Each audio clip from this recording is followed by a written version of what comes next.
Assalamu alaikum class 8. This is your 11th lecture of topic the story of my life. As in the previous lecture we have discussed relative pronouns and question words. Today we will discuss indefinite pronouns and sentence structure of the simple past tense. First of all we have to aware about the definition of indefinite pronouns. And indefinite pronouns refer to person or things in general. For example, each, every, other, another, one, some, any, etc. Indefinite pronoun is a kind of pronoun. And what are the pronouns? Pronouns are words which take place of a noun. For example, Ahmad is a noun and he is the pronoun. जो words हम noun की जगह वो चाहे things हो, places हो या persons के नेम की जगह हम यूज़ कर रहे हैं, that is called pronoun. And indefinite pronoun is a kind of pronouns. और इंडेफिनिट में हम किस चीज़ को रेफर करते हैं? पर्सन्स और थिंग्स इन जनरल. स्पेसिफिक चीज़ के बारे में बात नहीं करते. जब हम ओवरऑल बात करते हैं वो किसी के बारे में भी किसी एक स्पेसिफिक पर्सन को पॉइंट आउट नहीं किया जाता. जब हम रीड आउट कर रहे होते हैं तो मीन्स वो किसी के बारे में भी बात हो सकती है. रीड द फॉलोइंग एग्जाम्पल्स को जब हम पढ़ेंगे तो क्लियरली समझ आएगी. One boy is punished another boy is rewarded. इसमें आप देखें कि एक लड़के को सज़ा दी गई और दूसरे को क्या किया गया? इनाम दिया गया. अब इसमें नो बडी नोज़ कि किस पर्सन किस बॉय के बारे में बात हो रही है. वन और अनदर वर्ड यूज़ किए गए हैं जो कि जनरल को रेफ़र कर रहे हैं, जिसमें ये बात हो रही है कि वो बॉय कोई भी हो सकता है. क्लास में मैंने कहा पूरी क्लास में अगर 33 to 35 स्टूडेंट्स हैं, इसमें मैंने कहा one boy is punished and other boy is rewarded.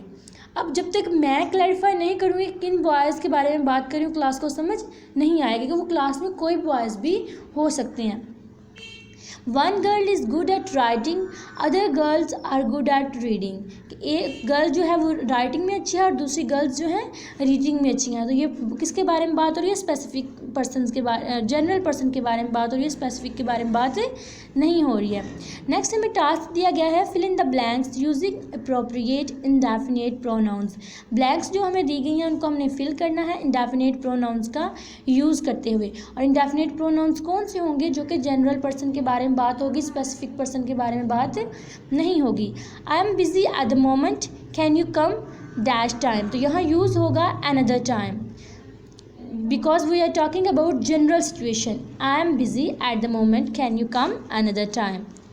This handkerchief is dirty, can you use other one. कि ये रुमाल जो है गंदा है तो क्या आप कोई और यूज़ कर सकते हैं.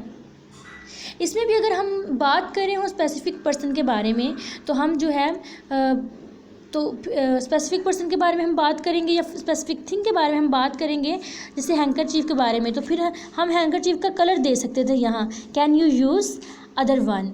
तो यहाँ मैं यूज़ कर सकती थी can you use blue handkerchief अगर मैं बात कर रही होती specific person. But I am talking about in general person things or situations. अब तो क्लैरिफाई हो गया ना कि इंडेफिनिट प्रोनाउंस क्या होते हैं. नेक्स्ट एग्जांपल है I have read the paragraph and suggested some changes. You can read it and suggest some other changes if necessary. कि मैंने पढ़ा तो इसमें कुछ चेंजेस सजेस्ट की, आप इसको पढ़ें और सजेस्ट करें अगर आप ज़रूर समझते हैं. सम अदर चेंजेस, कोई हमने स्पेसिफिक चेंज के बारे में बात नहीं किया कि दिस वन और that one. I have selected dash book from this shelf. One use होगा, सिंगुलर है तो जनरल सिचुएशन के बारे में बात हो रही तो यहाँ फिर क्या यूज़ होगा? One book. No, let's read the structure of the simple past tense. What are the simple past tense? The simple past tense tells us the event took place at a time in the past and is over now. The time could be last month, last year, thousands of years ago or 4 minutes ago. हमें क्या बताया गया कि simple past tense क्या होता है? Simple past tense जो है हमें बताता है इवेंट के बारे में जिसने टुक प्लेस कब की है, जो कब जो है हुआ है पास्ट में, और अब जो है वो क्या हो चुका है? ओवर हो चुका है. क्लियर?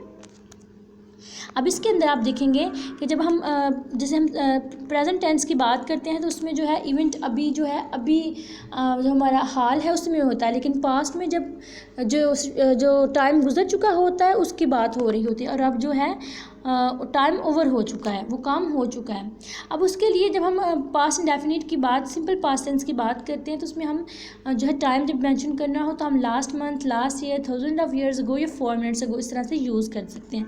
और जब हम पास्ट टेंस की फॉर्म्स बनाते हैं तो उनमें हम मोस्टली क्या यूज़ करते हैं, ईडी का एडिशन करते हैं। जैसे फॉर एग्जांपल टॉक है तो टॉक से टॉक्ड हो जाएगा।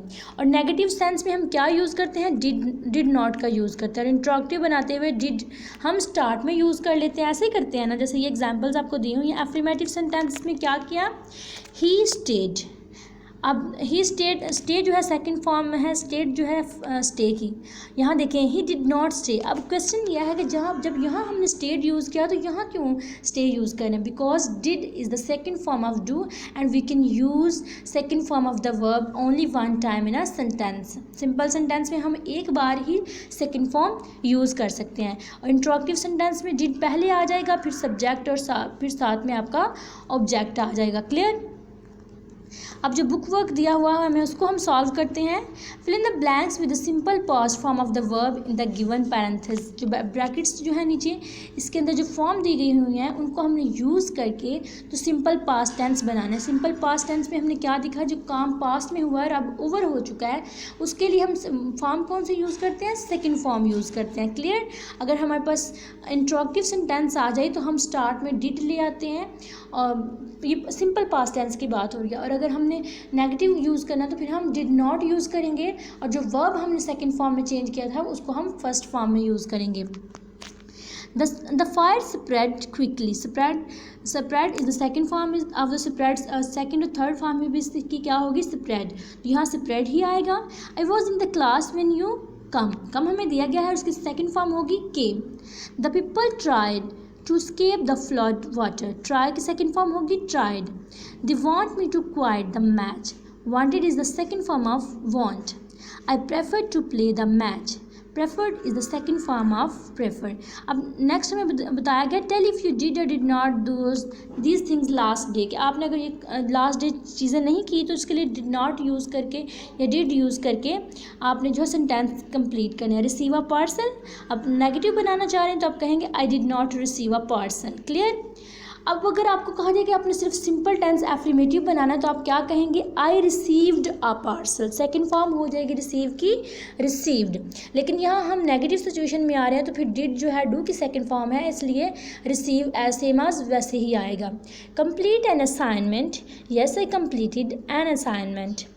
Look for a history book, no I didn't look for a history book.